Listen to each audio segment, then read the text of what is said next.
प्रथम अध्याय श्लोक नंबर 17 और 18 दोनों ही छोटे छोटे श्लोक हैं। जो हमने पिछले श्लोक देखे उन्हीं के ही ये कनेक्टिंग श्लोक है। मतलब इन श्लोकों में हम देखेंगे कि किन किन योद्धाओं ने कौन कौन से शंख बजाए। मतलब संजय राजा धृतराष्ट्र को अभी कौरवों के पक्ष की बात बता रहे हैं कि किस क्रम से यहाँ पर शंख बजाए जा रहे हैं। पहले कौरवों के पक्ष की बात बताई कि भीष्म पितामह ने जब शंख बजाया तो क्या क्या हुआ। अब पांडवों की बात बताई जा रही है। इससे पहले 5 पांडवों ने शंख बजाए थे। अब इसके आगे जो वीर योद्धा थे उनकी बात की जा रही है। तो झटपट से हम इसको समझेंगे, दोनों श्लोकों को जल्दी से समझेंगे। तो सबसे पहले देखते हैं हम हमारे अगले इन 2 श्लोकों को। काश्यच परमेश्वासः शिखंडी च महारथः।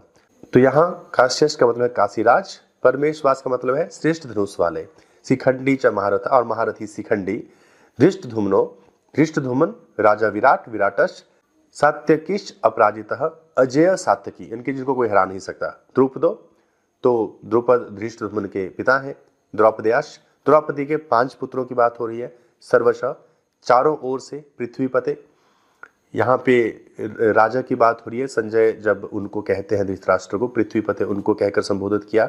सौभद्रश महाबाहु बलवान भुजाओं वाले, लंबी भुजाओं वाले, अभिमन्यु सौभद्रश सौभद्रा के पुत्र, और शंखान धम्मु पृथक पृथक, इन सब ने अलग अलग शंखों को बजाया। तो इसका जो सरल अर्थ है वो ये हुआ कि हे राजन, श्रेष्ठ धनुष वाले काशीराज और महारथी शिखंडी तथा धृष्टद्युम्न और राजा विराट और अजय सात्यकी ने, राजा द्रुपद ने और द्रौपदी के 5 पुत्रों तथा लंबी लंबी भुजाओं वाले सुभद्रा के पुत्र अभिमन्यु ने, और इन सभी ने चारों ओर से अपने अपने शंख बजाए। तो सबसे पहले बात कर लेते हैं शिखंडी की। तो शिखंडी महारथी हैं। तो ऐसा कहा जाता है कि जब शिखंडी पैदा हुए थे तब वो एक स्त्री थे, लेकिन बाद में फिर वो एक यक्ष के वरदान से पुरुष हो गए थे, यानी कि उनमें पुरुषों का भी गुण आ गया था। लेकिन भीष्म पितामह जानते थे कि शिखंडी स्त्री ही है, यानी कि वो शिखंडी को महारथी होने के बावजूद भी स्त्री ही मानते थे, वो उनको पुरुष मानते ही नहीं थे। यही कारण था कि जब भीष्म पितामह का युद्ध चल रहा था तब शिखंडी सामने आ गए, यानी कि भगवान श्री कृष्ण ने उन्हें कहा था कि आपको सामने आ जाना है। जैसे वो सामने आए, भीष्म पितामह ने अपने अस्त्र शस्त्र जमीन पर फेंक दिए और शिखंडी के पीछे से अर्जुन ने बाण चलाकर पितामह को रथ पर से गिरा दिया। तो इस तरह से भीष्म पितामह का वध किया गया था। उसके बाद बात करते हैं हम अभिमन्यु की।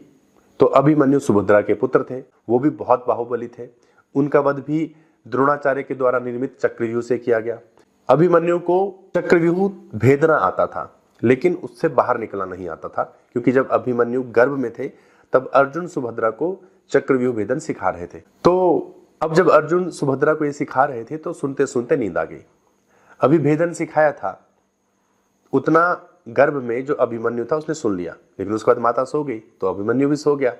अब जो बाहर आने की जो प्रक्रिया थी, जो तरीका था, वो सुभद्रा नहीं सुन पाई, इसलिए अभिमन्यु भी नहीं सुन पाया।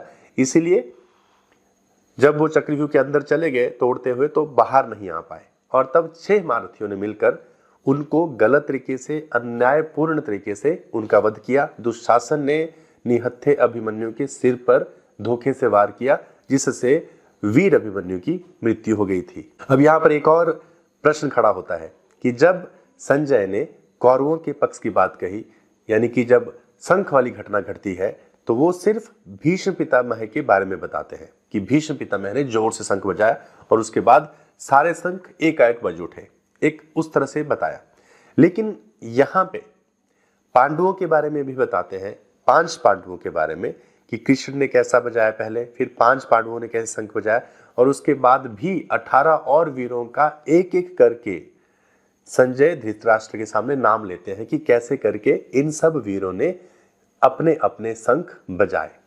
तो ऐसा इस कारण हो रहा था क्योंकि जो संजय भी था वो जानता था कि कौरव अधर्मी है, इसलिए उसको विशेष रुचि नहीं थी, कोई इंटरेस्ट नहीं था। भला अधर्म में एक धार्मिक व्यक्ति का क्या ही इंटरेस्ट होगा। इसीलिए यहाँ पर संजय को बहुत ज्यादा रुचि थी और उनमें उत्साह भी था और वो एक्साइटेड भी थे। इसीलिए वो एक एक पांडव का यहाँ पर नाम लेते हैं और बताते हैं कि किस किस तरह से वो शंख यहाँ पर बजा रहे हैं। अब पांडवों ने जब शंख बजाया तो इसका कौरवों की सेना पर क्या असर पड़ा, ये हम पढ़ेंगे हमारे अगले श्लोक में। तो इस श्लोक में इतना ही था। उम्मीद करता हूं कि आपको समझ आ गया होगा। अब मिलते हैं आपसे अगले श्लोक में, अगले वीडियो में।